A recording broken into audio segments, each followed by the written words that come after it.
Hello, Patricia. How are you today? I am doing really well, Nate. Excited to be here. Great, great, great. Let's start off with the first question. So, go ahead and tell us a little bit about yourself. Well, my name is Patricia Plummer, and I am originally from Guyana, South America. Came here when I was barely 19 and been here for 38 years and just really enjoying life and um, have been married and divorced, have three beautiful children, a daughter in love, and I have seven grandchildren. I have an adopted daughter, two grandbabies, and then I have three biological children. So, really blessed. That's amazing. If you don't mind, go ahead and tell us your story. What was life like growing up for you? You know, across the world and then coming over to America and you know yeah, so basically so like break up the story. So first half is just growing up in another place. Then I guess second half could be coming to America and growing up here, meeting your husband, kids, adult life, and all that jazz. And then we'll keep going.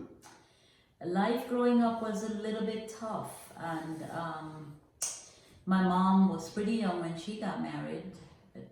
I believe they said 14 when she got married, and she had 10 of us, would have had 19, but there were some miscarriages and abortion.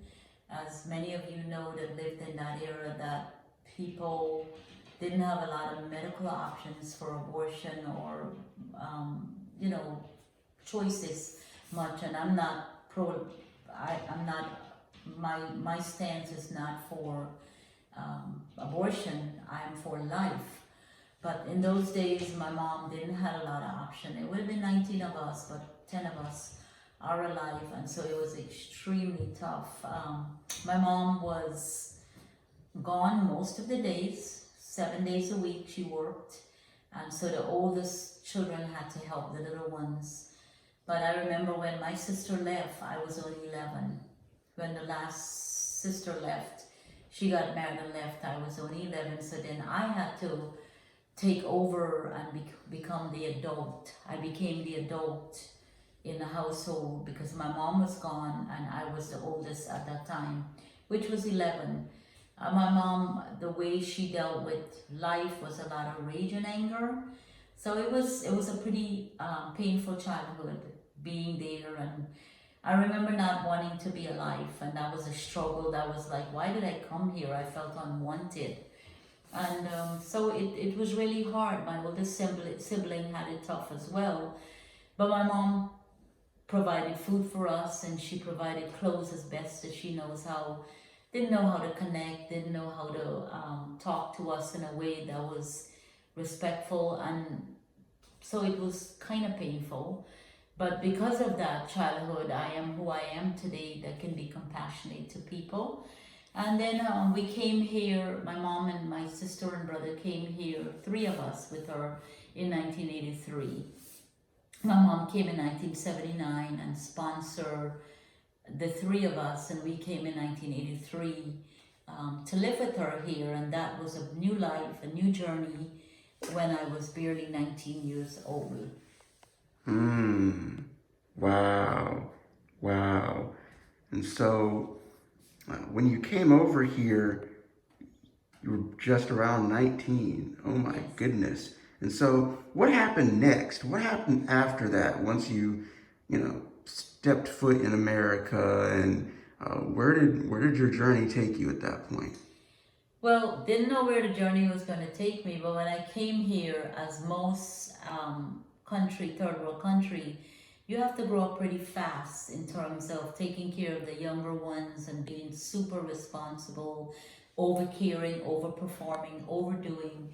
And it's good and it's bad in a way. So when I came, I took on the role of sponsoring and bringing the rest of the family over at only 19 years old. And when you're sponsoring someone, you have to become versed in immigration law. You have to be converse in finances and where the family members are going to stay, what is the welfare law to bring someone here, have to get them schooling, put the younger ones in school, get jobs, housing. So at 19 years old, I was faced with a lot of responsibility, and shortly thereof, my mom got very sick because she was a diabetic at 32. So when we came here, she wasn't too well, and because she worked really hard to take care of us, it was kind of difficult for her. But I believe that all those things shape who I am to become a compassionate person that wants to see people do well.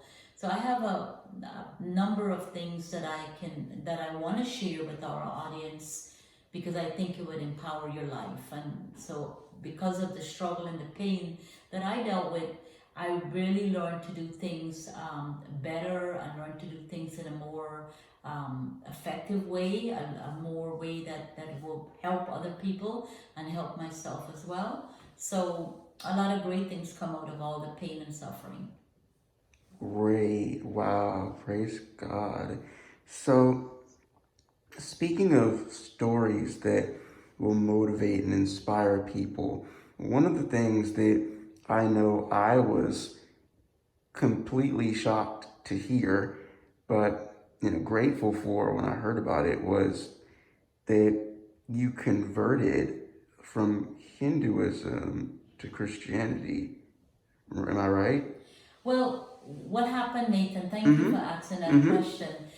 My mom was a Hindu, but never really practiced Hinduism. Her mother practiced Hinduism. Okay. And they're beautiful people. They're beautiful people. My mom came from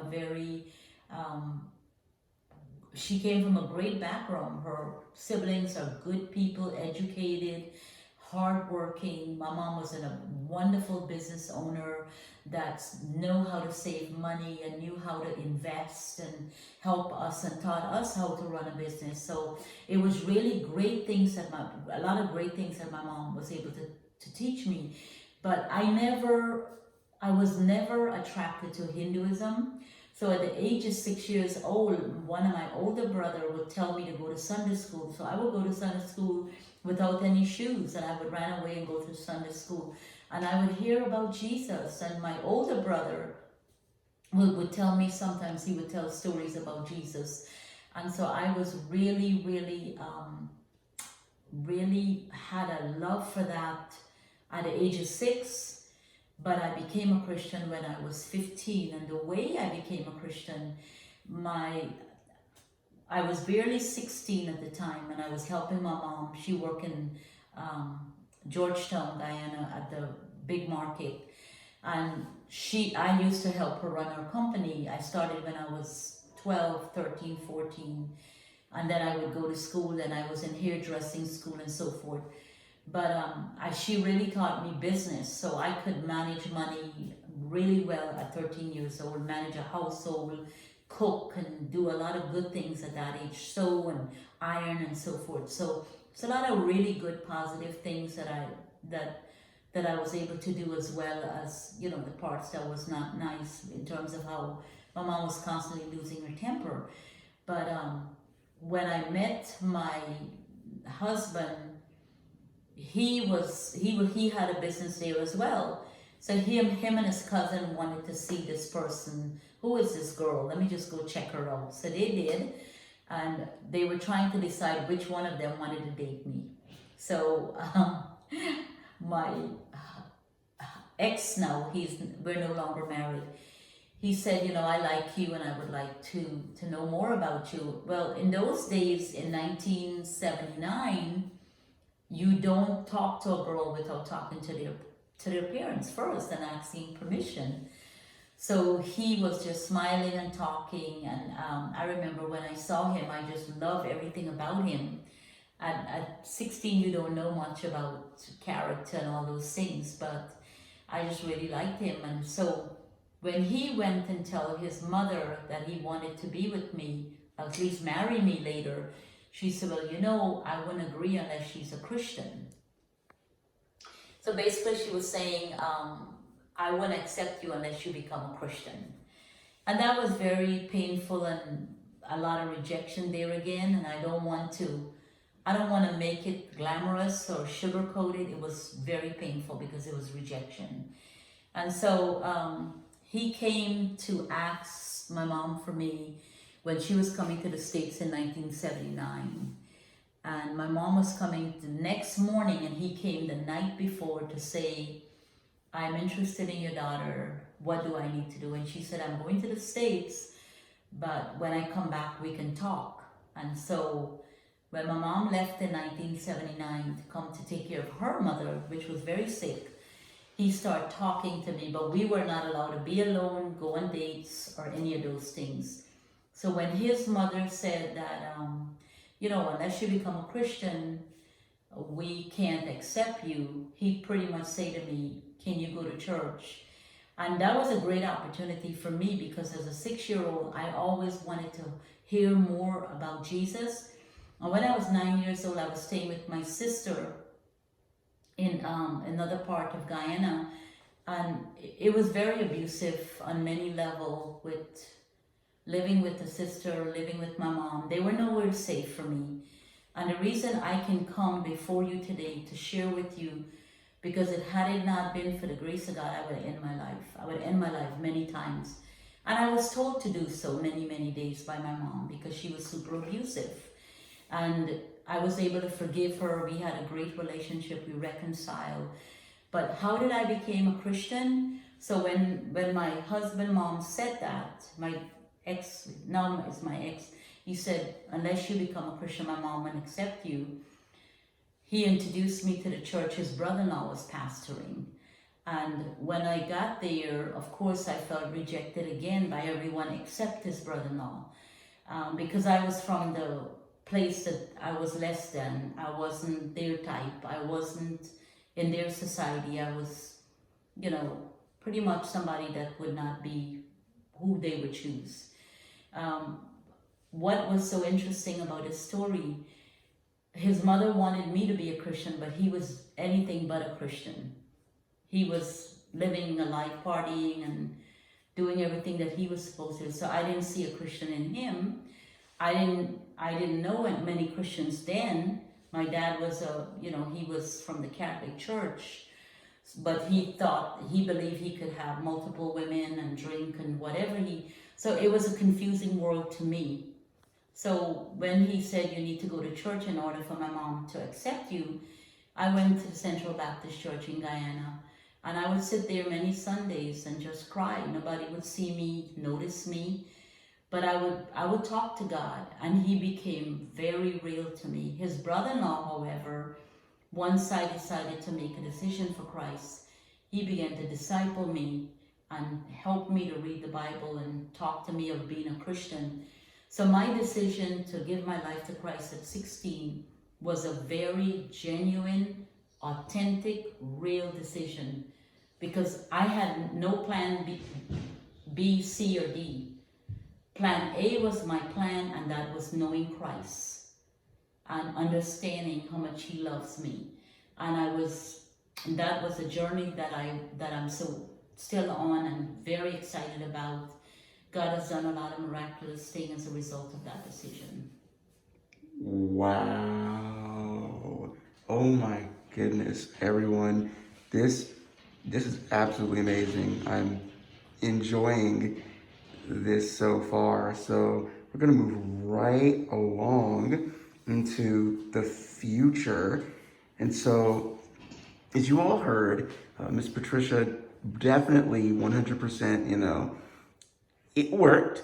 Back at that time, it did work. She was able to marry her ex-husband, and at the time they became husband and wife. They had, kids, and life here in the States really began at that point, I'm guessing. And wow, she has 3 children, and she was able to just raise them up. And even despite having gone through a divorce and being a single mom, she still never stopped. She still kept going, and it's just so amazing and inspiring to see.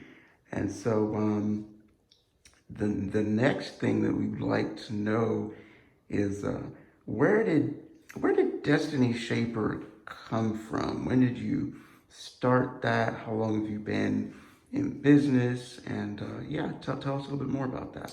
So Nate, if I can go back a little bit, I Mm-hmm. was married for 33 years Mm-hmm. and married to the same person for 33 years.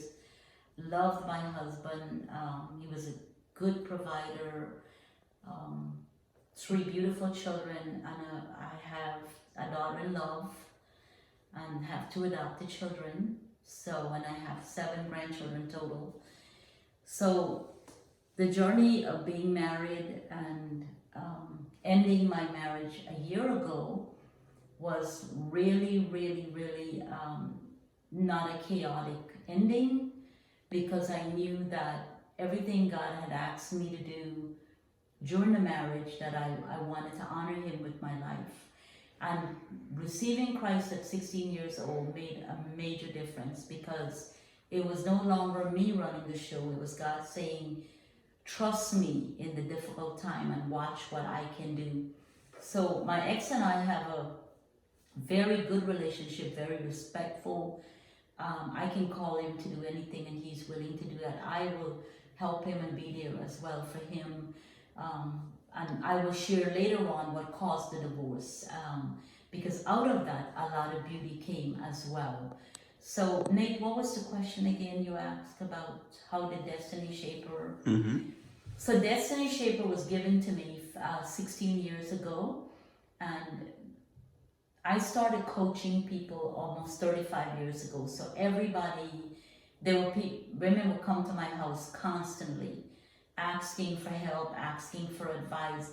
I was helping my entire family, bring them to the country, get them job, help them with different situations. So all my life from the age of 6 years old, it seems like I was helping people, I was standing up for people. There was something in me that I couldn't explain. Jeremiah 1:5 says, I think of that scripture, before I formed thee in the belly, I knew thee, and I set thee apart to be a prophet to the nations. And so God knows us before we were born. And Psalms 139 clearly states that your parts were not hidden from me. When you were woven together in your mother's womb, I knew you. And even Romans 11:29 talks about God's gifts and calling are irrevocable. So I knew from a young age that the purpose of me being on planet Earth is to better my life and better others. And so God said to me, I prayed and I asked God years ago, 25 years ago, 20 years ago, I said, God, don't let anyone be around me and remain the same. And so the years go by and I feel God says, I want you to start something and call it Destiny Shaper. That means that everyone that comes around you will not be the same. And God honored that prayer in some little way. There have been many, many, many, many people, family and strangers and precious people that are family now, have said that some way, somehow, that God used my life to touch them, even in the pain and even in the trial and even when things weren't good. And this journey we take together, we're more alike and we're different. So Destiny Shaper was given to me because God said, you asked me to touch everyone that come around you. So that's why I want you to call this Destiny Shaper, so you can touch Hindus and Muslims and all nations, Christians and all religion, all women and men, everybody I love. And so I wanted to call it, God said, call it Destiny Shaper, because I believe we're called to shape people's life for the better and to make an impact for eternity. Wow. Wow. That is absolutely amazing. And so, just to wrap this up, final thing that I'm sure everyone will want to know is what do you hope to learn? What do you hope for people to learn as the show goes along? Where did the idea come from for the Empowering Life podcast. And what are you most excited uh, to experience with your listeners as you go along this journey together over the next several episodes? Nate, that's a really great question, and thank you for asking that. My vision and goal and the desire in my heart since I was 6 years old and became more apparent when I had my first son 6 years ago. My son is 35, so I had him 35 years ago.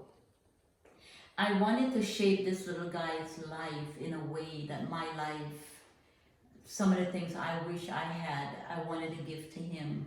And I didn't want to repeat what was done to me because I believe the mystery is always in the history.